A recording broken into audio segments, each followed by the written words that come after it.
Beyond the Clef is presented by Director's Choice. Welcome to Beyond the Clef 2018 SMSC, and I am here with Dena Laurel. Thank you for being on the program. Thank you for having me. And you are the Director of Bands at Roma High School. Where is Roma High School? We are in the valley, right along the border of Texas and Mexico. Right. If you follow the river, kind of halfway between Laredo and Brownsville. Right. But very small, rural. Right. How close to the border? Oh, like you can see the border from the band hall. Oh, Yeah. okay. All right. Less than a mile. Yeah. Wow. Yeah, yes, Okay. right, literally right on the border. And it's a rural community, one high school, two middle school district, and What classification level? 5A. 5A. Okay. Yeah, but we're a small 5A. We're a lot closer to 4A than what we are 6A. Okay. Definitely. So. How many kids are in the high school band program? Well, this year we've hit a record. We're going to see 220. Oh, wow, okay. I know. We're very excited. We've never had more How than many kids are in the 160. school? Guess. Let's say about, I don't know. The high school class, I think this last year was like at 480. Okay, put it in perspective there. Okay, cool, awesome. So, is there a stigma with you teaching the Valley and I with think other so. directors? Well, like it's interesting to me because I'm from the Fort Worth area and grew up there, went to college up in the northern part of the state, and I didn't even know Texas had a valley. I went to band camp going into my senior year of high school and met another girl that was there at camp and asked her where she was from. She said, I'm from the Valley. And I was like, the Valley of what? Like, I didn't even know Texas had a valley. Okay, we figured out this Rio Grande Valley. I'd never been down there. It was a little bit of a culture shock for me when I first went, but fell in love with it. I mean, I'm about to start my 22nd year there on Wow. purpose. I love it. I don't want to be anywhere else. I love Roma. But then it was interesting coming back and kind of finding out that I felt like there was some kind of stigma that maybe South Texas bands weren't as up to par, that type thing. And I didn't even have that in North Texas. I didn't even think that way. But I think that there are some directors in South Texas that feel like the rest of the state kind of think, oh, well. And Does it kind of make you a little guarded sometimes? not me personally. I guess I kind of watch the whole thing as a spectator because I kind of feel like, well, I'm from the North, but I Right. teach in the South, and Sure. how is all this working? But I teach in Lubbock, Texas, and so I feel like sometimes people have that stigma about West Texas too, or small. And there's a lot of people that, but in the end, there's kids great are still bands everywhere. kids. Oh yes. Yeah, yeah. And the best kids are in band, no matter where. Yeah, absolutely. Like I always tell everybody, the kids that I'm teaching are the exact same kids that someone's teaching in the Metroplex, or the same kids that someone's teaching in Chicago, or the same kids that they're teaching at Roma.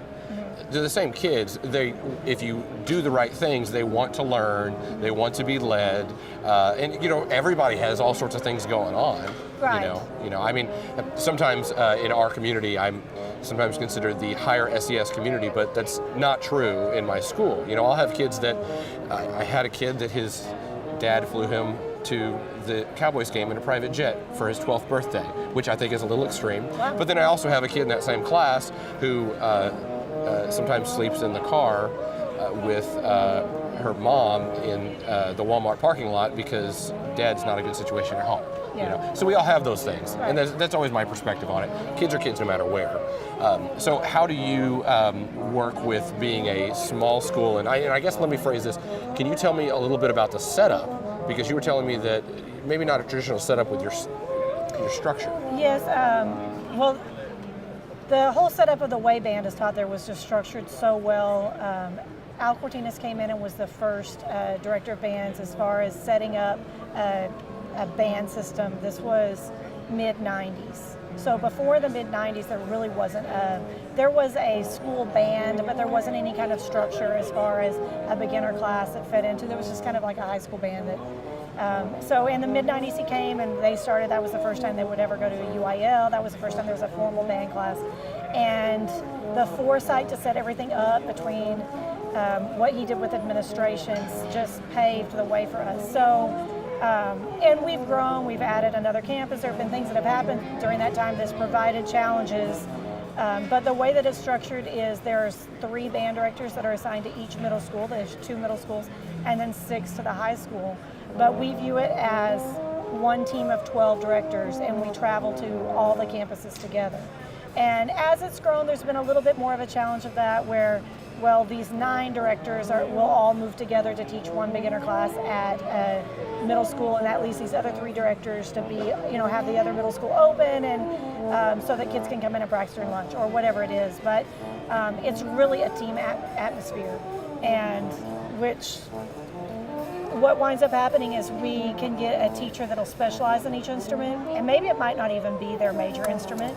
Maybe they were a trumpet player, and now we have, they're going to teach. They're going to be the specialist teacher. for. Okay, wow, right. Okay. And so from 6th through 12th grade, every single day, you're going to work with all the baritone students, and then maybe you also front the non-varsity band at this middle school. So everybody's got their instrument and their babies that they raise. So I've got my French horn babies that have seen me every day from 6th grade to 12th grade until the day that they graduate. And then I also happen to be the one that's in front of the varsity band at high school. But it's all a real equal team. So when we can sit and watch the non-varsity high school band is on stage performing, and all the other directors in the audience, like, that's my product. Like, there's a feeling of everybody is in, and so nobody lets anybody else fail. Everybody is there to help each other. We can split up homogeneously however we need to at any grade level on any given day as that director needs, and then the director can put it back together. And so if you're saying, like, say we have a student that's an 8th grader and they play French horn, we're talking about that, and they're in that band, you split up in sectional kind of style to work on some music or technique? Or? I mean, the director that fronts that band has got complete whatever he needs. He might say, you know what, on Monday through Thursday this week, everybody is going into sectionals. You're going to introduce these topics. We've got to be like super organized to get 12 people doing everything the same way. I mean, there are some challenges, but thank goodness it's a great staff that's all been working together for a while now. So we all got this down. And we get communication from that director of what their goals are and what they're trying to do, and then they can put them back together on Friday, and then maybe the next week they say, you know what, I'm going to have all my woodwinds together during my band class on Monday and Tuesday, brass splits out, and then Wednesday and Thursday I'll have all my brass together, woodwinds split out. So I might have his horn players in my room working things and sectionals for 2 days, then the other 2 days I'll go out there with them, have them in his ensemble class, but I can go back around behind them, fix their hand position, address what they're doing wrong individually while he's addressing the group, that type of thing. So it's kind of a different level of communication anytime you've got to keep more people kind of rowing the same direction. But it's also like, I love the setup, I love the teamwork, I love the way that we all work together. I love this little rural town. It's a different, the kids are very different from the kids where I grew up, I feel like, in that it's almost like a throwback in time. I mean, the parents are so supportive. To be honest, off the top of my head, I can't remember the last time I've had a parent upset come in and complain. That's fantastic. Parents don't send emails. I mean, there's really not the technology in the homes to do things like that. So, and there's really not, every now and then I might get a text message about a concern, but really the parents tell the kids, that's the teacher's in charge. It's really, I kind of hear about how other areas have maybe evolved into, my child says this, what are you doing wrong? And I think there it's much more of a, that's the teacher, you're going to listen to whatever they say. And so what you're saying is, like, I need to come work in your district because that sounds fantastic. I can't imagine, like, I am there because I love it. And I was a culture shock when I first moved there, and there was a lot of Spanish spoken between the students to each other. And then they were completely bilingual, turn around and speak to me in English just fine, but the Spanish between each other or the Spanish between themselves and maybe teachers who were there that were also bilingual, and I was like, I don't understand a word of Spanish, I don't know what's going on, and I think a little bit of fear for me. Even going into a grocery store down there, everything's going to be spoken in Spanish. Signs are going to be in Spanish, and I was like, oh my gosh, I don't know what I'm going to do. But there is so much wonderful in the small community. I have band parents that come in before marching band practice. Marching band practice is Monday and Tuesday night from 6 to 8. they come in and flood the hallway of the high school band hall with home-cooked meals, and the kids go through the line for $1, and they can get like a plate of spaghetti and some bread and some tea and cupcake, and they can sit and eat dinner before they go out to marching band. So they can have like they'll have like a French horn sectional with me on like all region music 4 to 5, and then go out, and the parents have got a meal out there, pay $1, and then go out to marching band, and then we go home for marching band, just do homework because they've already had dinner, they've already, like, it's just this small town atmosphere where everybody kind of takes care of each other. That's great. Yeah. So again, you're really selling me on moving down there. So I when mean, you have an opening, let me know. Okay, all right. So you have a staff of 12, and you said it's hard to communicate, and you have to do that really effectively. Can you give me some examples about maybe some ways that you do communicate with them effectively? Well, to be honest, right now, pretty much all of our communication is through email or text message, or our WhatsApp. That we speak back and forth. It used to be that we did have planning periods together and could sit and do that, but that has been years removed because as the program grows, every single class period is being filled up with another band class at another campus. We have the high school and Roma Middle School literally share a campus. It's a 2-minute, just great. get in your car, drive across, about the width of a football field, and you're at the next band hall. The newer campus that opened, Ramiro Barrera Middle School, that one is a good 15 to 20 minute drive out, depending on traffic. So usually the drive, we'll do high school in the morning, go out to Roma Middle School, and then eat lunch in your car as you're driving out to Ramiro Barrera Middle School. And we try and get it where every other day, maybe I'm at Roma Middle School during the 7th and 8th grade lunches, or at Ramiro Barrera Middle School during the 7th and 8th grade lunches, for the teachers so that they can see the kids during lunch. Every place has got its pros and cons. You just got to figure out how to make the pros so much worth the cons. So I don't take a lunch period. None of the band directors take a lunch period. I always feel like my lunch is about 25 minutes, and usually it's me eating while I'm working or answering emails or stuff like that. Exactly. So usually they're eating while they're driving. I did get lucky this year, and I have the conference period, lunch period. You're gotten one of those. Wow. And so the work can stretch a little bit and flex a little bit more. Right. So I'm very excited. That's awesome. I'd be a little bit jealous of that, but there's definitely no conference periods. There's definitely no lunch periods. And so you were talking about how to keep that communication. It's all pretty much through written. It's completely through written at this point. And then maybe Friday night after the game, we can catch each other a little bit, or that type of thing. So the other side of it is we all do high school, we all do middle school. So everybody helps along with a marching band, or everybody goes to the Saturday marching competition, or the marching rehearsals, or the 5th grade band drive, or it doesn't matter what it is. So we stay all busier, but together. Right. So now we have this fly that wants to come over here. That's a weird edit. It's like, hey, look at all these lights. That's funny. So you all get together. How often, as all 12? You don't necessarily get to see everybody all at one time in any time during the week? Summer band. Oh, okay. Yeah, summer band, we get to see all 12 and have some time to talk. There is a lot of planning that's like the past, so I went back to work July 16th, okay? Marching band hasn't started yet or anything like that. That starts up Monday, 7 a.m. But I've just been doing all the pre-planning. So they already have the materials of what our marching band pass-offs are, on what day we're going to learn what sets on. Everything is just really, really organized and planned down to the So T. how you do it is just make sure that they have the And then information they have it way in advance. Way in advance, so then they can work through that. That's right. So then it's less of texting, hey, let's make sure we do this tomorrow and blah, blah, blah.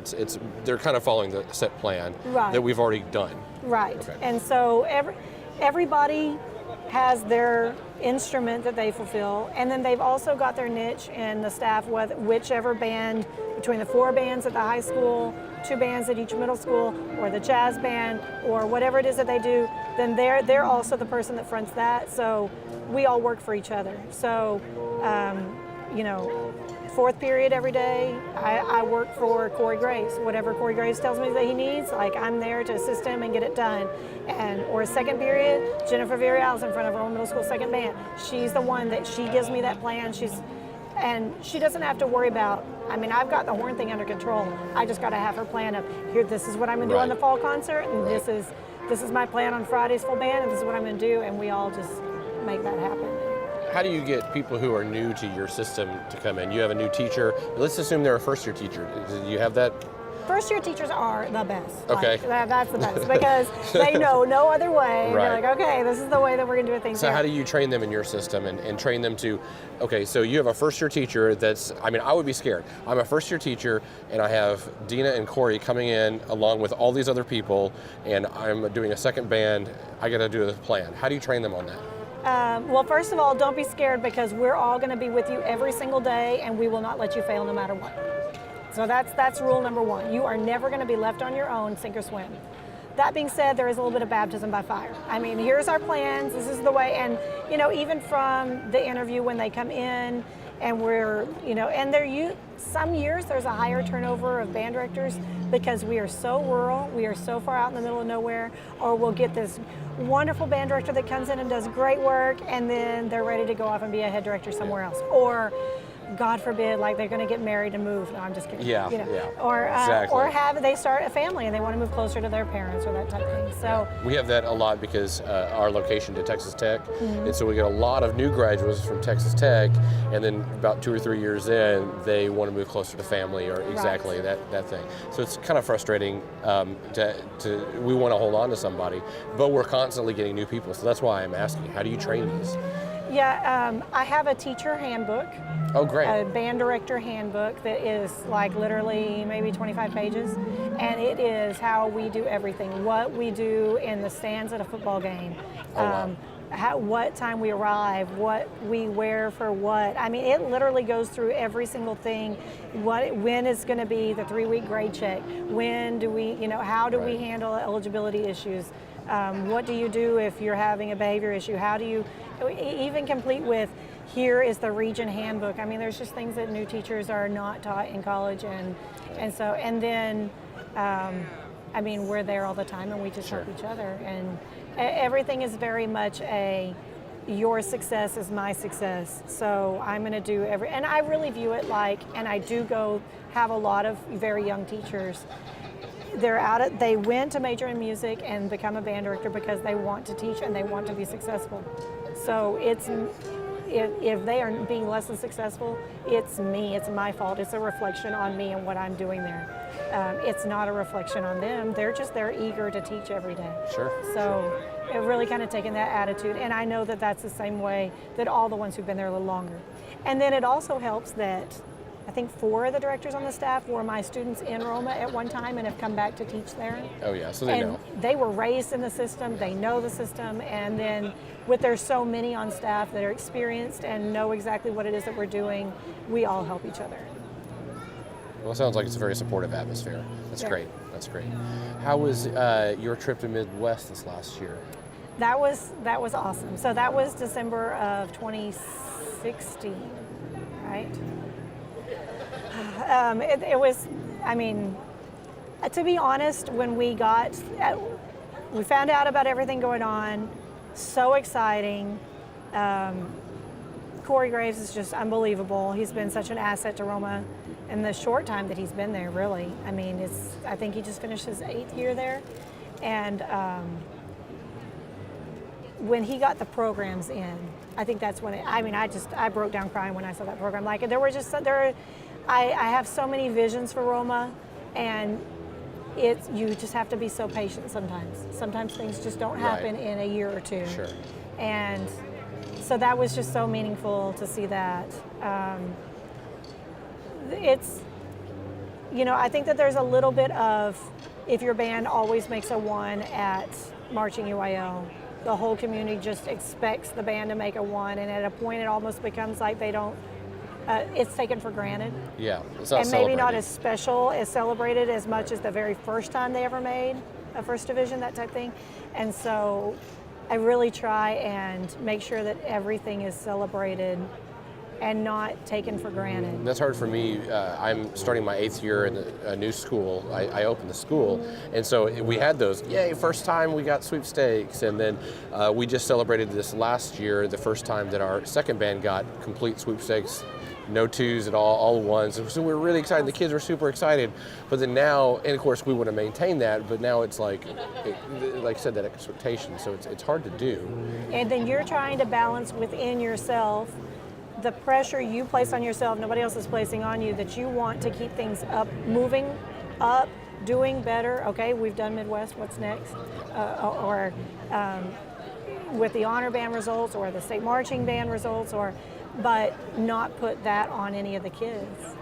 So the students at the high school, they make their section posters that go up on the walls or whatever, and they had painted a sign that said, "On a mission to keep the tradition." And okay, that's great, they're making their signs, wonderful. And it just kind of hit me one day as we were leading up to area marching contests, and I just look out at these kids and I think they are feeling the pressure to repeat something that started before they were even born. And now, I don't want them to feel any pressure. I want them to feel like joy, sheer joy in what they do, and let that take care of things. So it's been a little bit of shift in trying not to, I love to talk about Midwest or the band going to Carnegie Hall or the band, but I also don't want the kids to hear that talk to the point that, what if we're not as good? What if? You went to Carnegie Hall this last year, didn't you? With the high school. Midwest was Roma Middle School, and then Carnegie. That's what it was. So I got that confused. So this last year you went to New York. Yes. Okay. Yes. Okay. Great. Yeah. So and that was good as well. Oh my gosh, yes. That was. There were kids with just in tears after that's over. They were shell shocked walking out on the stage for the first time, and definitely something that will never be forgotten. And some of my band trips, well, like my freshman year, all these trips that I got to go to, that was the first time I'd been out of the state, seeing snow, flown in a plane, and that's what's really cool about these trips. Definitely. And then, we even have, we've got to spread the teachers out in the first overnight trips to show them how to use key cards in hotels, because the kids have never been to a hotel before. Yeah. Or, not all of them, but Sure, yeah. Got some like that. Yeah. I didn't ever think of that. Maybe next time on my middle school trip that we might go on, I might think about it. If some of those kids even know, because who knows? Some of our kids that in my program, the band trip is the only vacation they get. Right. Period. And that's the only time they can go to Six Flags or whatever. Right. So that's really cool. Well, it's been great to have you on the program. I've learned so much, and I think I'm going to be calling you about some curriculum questions at some point. Okay, so, great. Anytime. Yeah. So thank you for being on the program, and thank you for joining us on Beyond the Clef.